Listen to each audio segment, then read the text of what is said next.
channel YouTube Penerbit Haru dengan saya Lovita Cendana, dan di sebelah saya ada Dr. Jemi Ardian, seorang psikiater dari Rumah Sakit Siloam Bogor. Nggak ditanya apa kabar? Apa kabar dong?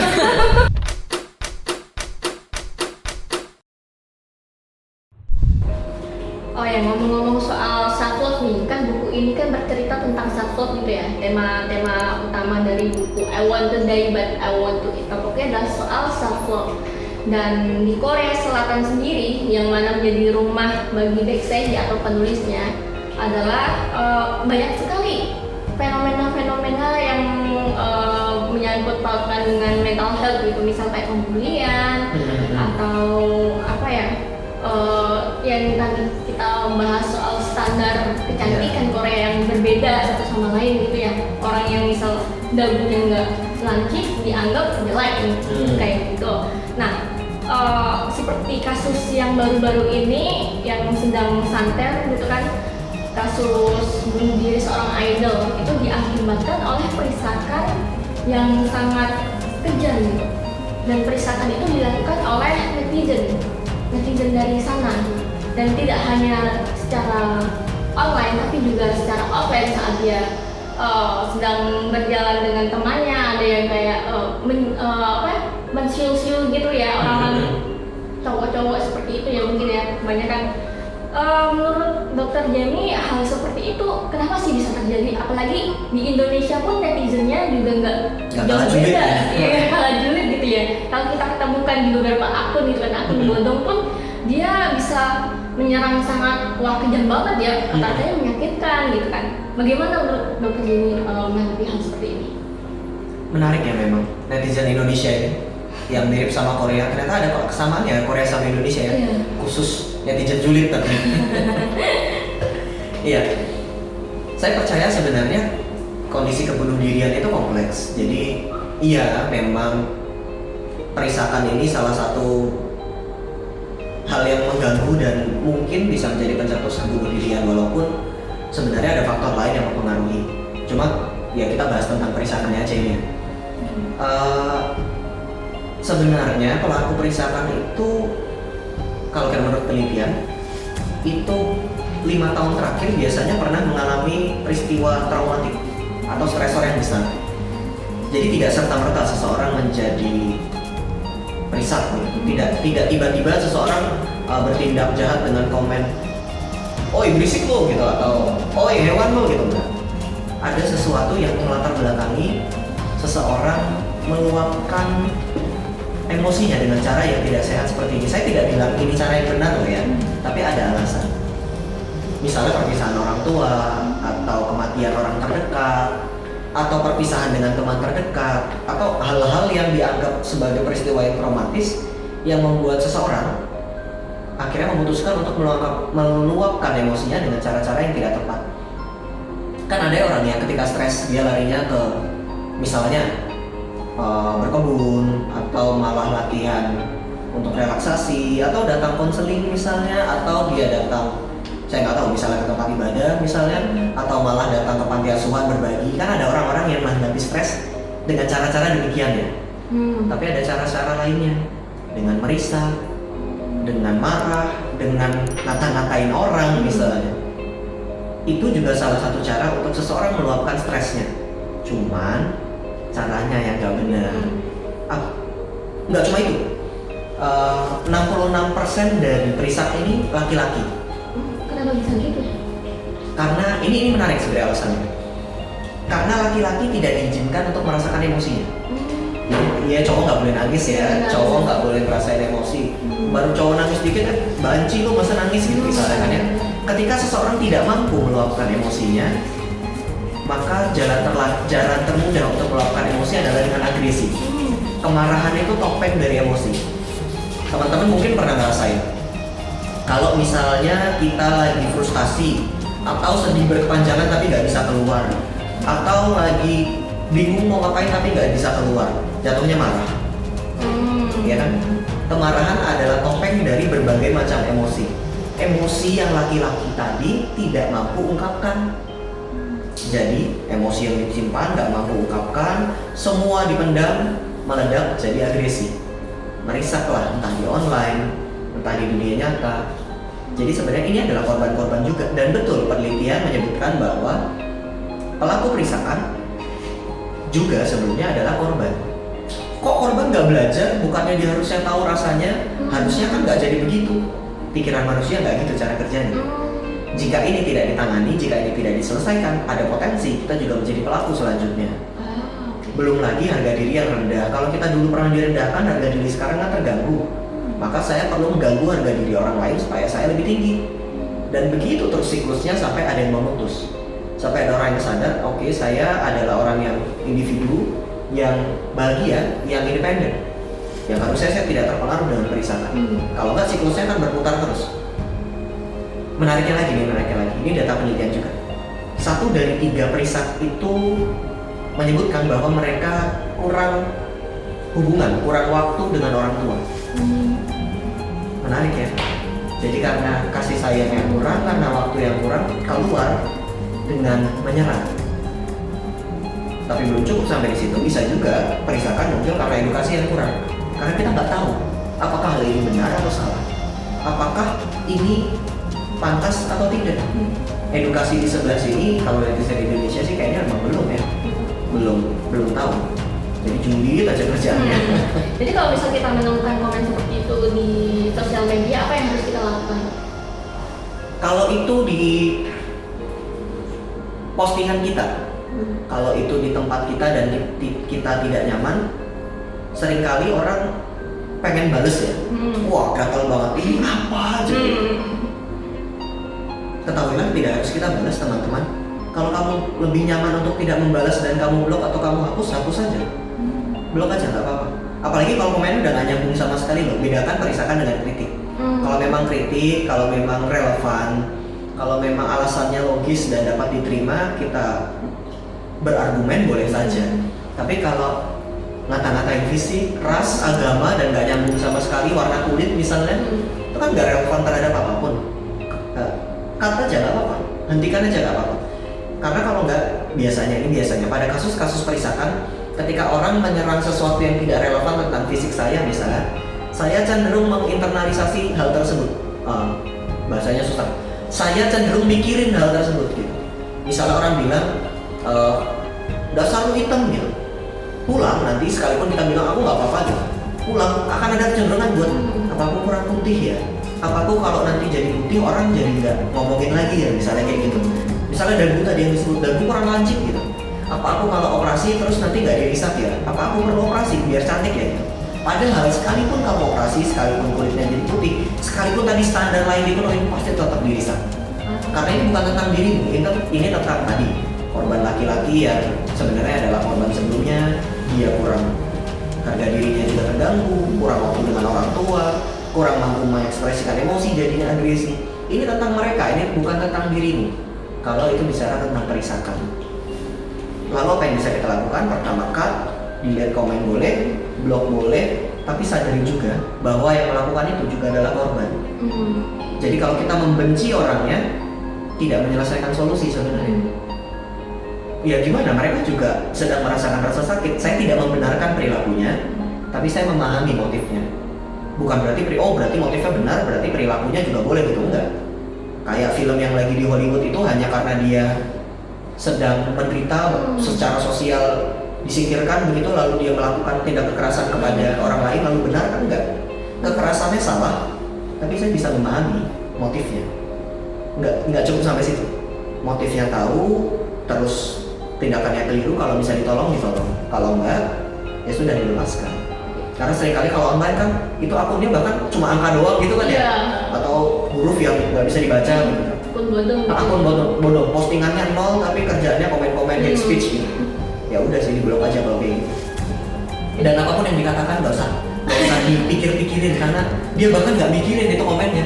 Iya. Dan juga ya. Iya, orang dia nggak mikir, masa kita mikir? Berarti kita nggak perlu membalas terus jadinya berantem. Jadi berantem. Ya? War sama akun bodong, orangnya aja nggak ada, kenal juga enggak, faedahnya apa gitu? Yang rugi kita.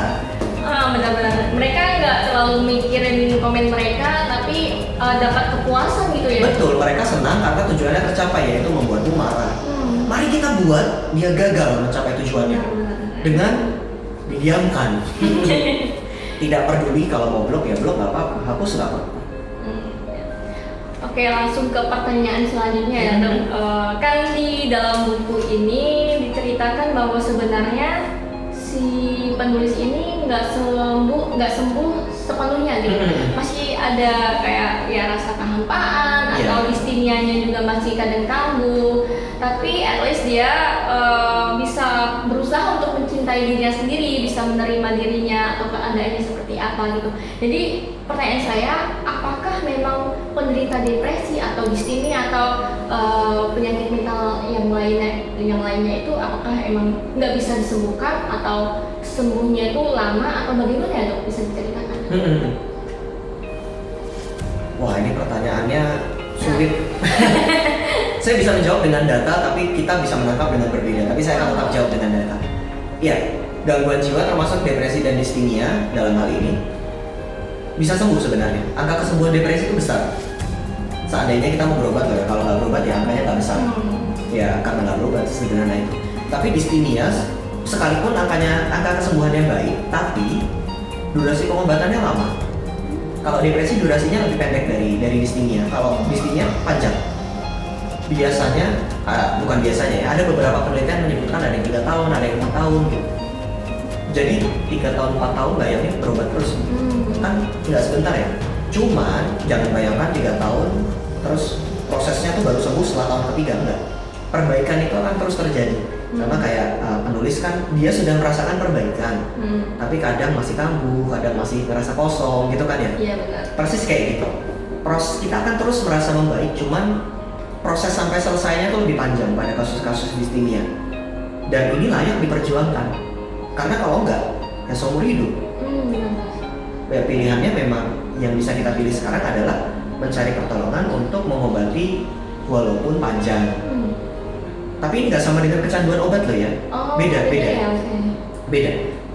Karena kita mikir kalau minum obat agak panjang gitu langsung sama itu berarti kecanduan obat gitu ya. Oh, jangan kayak gitu netizen. Anda setiap hari makan nasi, bukan? Apakah Anda kecanduan nasi? Kan enggak ya? Enggak. Tiap hari minum air, berarti kecanduan air? Oh, enggak. Kita butuh makan nasi, kecuali yang nggak makan nasi mungkin. Kita butuh air. Sama, pada kondisi distinia, sekalipun kita minum obat berkepanjangan, itu bukan kecanduan. Itu kebutuhan. Orang sakit minum obat masa kecanduan? Enggak, itu kebutuhan. Butuh untuk minum obat jangka panjang. Terus nanti merusak ginjal, liver gitu kan, katanya gitu kan. Enak aja, saya sekolah 11 tahun untuk memastikan itu semua. Oh berarti enggak, ini ya, berarti aman ya buat tubuh ya? Aman. Justru nggak aman kalau kita biarkan. Distinia yang tidak diobati itu akan merusak fisik secara nyata. Darah tinggi, sakit, misalnya kecenderungan buat sakit jantung, sakit stroke, misalnya bahkan diabetes mellitus, sakit gula misalnya, itu mungkin terjadi pada kasus-kasus gangguan kejiwaan yang tidak tertangani. Karena tubuh juga berubah. Justru dengan berobat kita mengurangi potensi-potensi sakit-sakit tersebut. Jadi ini bukan cuma tentang perasaan, ini tentang tubuh. Tubuhnya lebih sehat, perasaannya lebih sehat. Apakah ini obat penenang? Tidak, bukan. Kami berusaha untuk membuat distinianya membaik dan tubuhnya membaik dan otaknya berfungsi seperti semula. Ini bukan tentang menenangkan dan ini bukan tentang kecanduan. Jadi teman-teman kalau ada yang ngegosip ya, pill shaming gitu, merendahkan orang yang minum obat katanya, oh itu kecanduan bikin orang sakit liver, sakit ginjal. Sini, suruh kuliah sama saya dulu 11 tahun ya. Karena kuliah yang sepanjang itu menyatakan it's safe, aman, dan justru kita butuhkan itu untuk jangka panjang. Walaupun kok ini perasaan, ya gitu kan perasaan ya, kok diobatinya pakai obat gitu. Nah ini menarik, kan kayak gitu. 50% dari penderita distinia itu faktor gen. Gitu ya. Jadi genetik, secara genetik dia membawa gen distinia. Itu kenapa diobati. Jadi ini bukan cuma tentang aku kurang merasa cantik jadi aku distinia, bukan tentang itu. Saya memiliki kecenderungan gen, lingkungan kebetulan pada saat itu tidak suportif, ada standar tertentu yang harus dicapai. Secara psikologis saya terganggu, makanya saya mengalami distinia. Jadi ada yang diobati, ada yang dikonseling. Di buku ini kan bukan hanya tentang obat ya, proses pikirnya juga diperbaiki oleh psikiaternya, diajak diskusi, dikasih saran dan lain sebagainya. Karena itu yang terjadi. Obatnya memang harus diberikan, tapi proses psikologisnya juga diberikan. Secara sosial juga kita membentuk sistem baru. Tidak berhenti sampai hanya obat. Ada semua yang harus dikerjakan. Jadi kalau misal ada yang bilang, aduh aku lagi depresi nih, terus ada yang bilang, kamu kurang bersyukur nih, itu gimana nih dok? Kan banyak yang kayak kamu kurang bersyukur nih. Ya nih kurang bersyukur, kurang positive thinking. Iya kurang positive thinking, itu kan banyak banget kan kayak komen-komen yang sebenarnya jahat banget kan kalau didengerin oleh orang yang emang benar-benar punya depresi gitu kan. Kalau yang beneran punya depresi nggak dengerin kalimat kayak gitu, saran saya udah diblok aja udah. Karena dia nggak ngerti dan dia nggak akan ngerti, jadi diblok aja. Tapi gini, saya akan memulai dengan penjelasan secara saintifik yang membosankan. Penjelasan saintifiknya begini. Ada area-area otak tertentu yang terganggu ketika kita mengalami depresi, betul. Tapi ada area otak yang tidak terganggu ketika mengalami depresi, yaitu di bagian mana? Di bagian bersyukur. Jadi orang dengan depresi masih bisa bersyukur. Orang dengan depresi tapi nggak bisa merasakan senang. Dia nggak bisa senang, tapi dia bisa bersyukur. Problemnya adalah sekalipun orang depresi bersyukur, depresinya nggak sembuh. Ini penelitian neurologis. Jadi otaknya udah diatur, udah diteliti maksudnya. Ketika otaknya diteliti, sekalipun seseorang bersyukur, depresinya nggak hilang. Dia hanya depresi sambil bersyukur. Tapi depresinya nggak sembuh. Gitu, tapi dia depresi sambil bersyukur. Udah gitu aja. Nah, itu kan penjelasan membosankan. Ini penjelasan yang lebih masuk akal. Teman-teman pernah nggak merasa senang dan sedih sekaligus? Contoh, saya pernah senang dan sedih sekaligus itu ketika saya sedang SMA, saya masuk ke kedokteran dalam, kalau sekarang bahasanya jalur undangan ya, nggak pakai tes itu ya. Saya masuk ke kedokteran jalur undangan, teman saya nggak masuk ke kedokteran. Padahal itu cita-cita dia. Dia yang bercita-cita, saya ngasal. Jadi saya ngelamar emang ngelamar aja, nggak pernah punya cita-cita. Iya masuk kedokteran kayaknya keren, masuk kedokteran gitu. Dulu saya pengennya menjadi psikolog, tapi orang tua nggak setuju, jadi saya masukin ke kedokteran, harapannya jadi psikiater. Gitu. Jadi ya saya nggak pernah benar-benar pengen jadi dokter, enggak, pengennya jadi psikiater. Jadi kalaupun nggak terima ya masih ada psikologi gitu kan. Daftar aja, saya keterima. Teman saya nggak keterima. Pada saat itu saya senang, sekaligus saya sedih. Teman-teman mungkin pernah mengalami sensasi serupa. Pertanyaan saya, apakah ketika saya senang sedihnya hilang? Nggak hilang. Apakah ketika saya sedih, kan tadi saya sedih, teman saya nggak keterima, dia teman dekat saya, dia yang cerita dia pengen jadi dokter. Saya sedih dong, dia nggak keterima. Apakah dengan sedih senang saya hilang? Enggak. Karena saya keterima kedokteran dengan jalur undangan, dan artinya saya berhemat beberapa juta yang akhirnya uang itu bisa saya pakai buat waktu itu buat ngapain? Saya lupa bahkan. Saya senang dan saya sedih, tapi kedua emosi ini ada bersamaan. Kan kesannya kalau kita senang sedih hilang ya?